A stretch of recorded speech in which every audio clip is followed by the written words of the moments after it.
তাহলে কি এবার নির্বাচনে নির্বাচিত হতে যাচ্ছে জামায়াতে ইসলাম? এই বাংলাদেশটাই আমরা দেখতে চাই। জামাতে ইসলামী যদি আল্লাহর ইচ্ছা এবং জনগণের ভালোবাসায় বাংলাদেশের মানুষের সেবা করার সুযোগ পায়, তাহলে মালিক হবে না, সেবক হবে ইনশাআল্লাহ। এই জামাত শিবির, এনসিপি এরা সব একই সূত্রে গাঁথা। জামাত শিবিরের রাস্তা না, ভেঙে দাও, গুড়িয়ে দাও, মুজাহিদের বাচ্চারা, পিছের চামড়া রাখবো না। আমরা কি ভয় পাই? আমরা এক আল্লাহ ব্যতীত এই দুনিয়ার কোন শক্তিকে পরোয়া করি না, ভয় পাই না।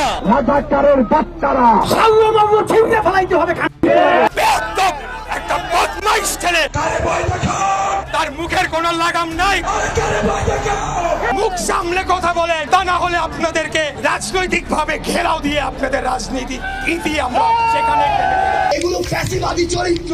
আমরা দেখি অন্যান্য রাজনৈতিক দলের মধ্যে প্রোগ্রাম করা অবস্থায় তাদের মাইক নিয়ে টানাটানি করে, তবে ইসলামিক দলের মধ্যে খুব সুন্দর করে প্রোগ্রামটি সাজানো হয়। জামাতের একটা কোয়ালিটি আছে, সেটা হইলো জামাত এত ডিসিপ্লিন যে তারা কমিউনিস্টের চাইতে বেশি শৃঙ্খলা মানে চলে। তবে দুঃখের বিষয়, প্রোগ্রাম চলাকালীন অবস্থায় জামায়াত ইসলামের আমির ভাষণ দিতে গিয়ে হঠাৎ করে মাটির মধ্যে লুটিয়ে পড়ে। তবে এত বৃদ্ধ বয়সের মধ্যে মাটির মধ্যে লুটিয়ে পড়ার সত্ত্বেও তিনি আবারও উঠে বসেন এবং বাংলাদেশের জনগণের উদ্দেশ্যে তিনি ভাষণ দিতে থাকেন। তখন তার শারীরিক শক্তি ছিল না, তবে তার মানসিক শক্তি দেখে অনেকেই অবাক হয়ে গিয়েছেন, কারণ তারা এইটা মানেন যে আল্লাহ তাআলা যেইভাবে তার মৃত্যু লিখে রেখেছেন সেইভাবেই তার মৃত্যু হবে। আমরা এক আল্লাহ ছাড়া এই দুনিয়ার কোন শক্তিকে, কোন রক্তচক্ষুকে, কারো চোখকে ভয় পাই না।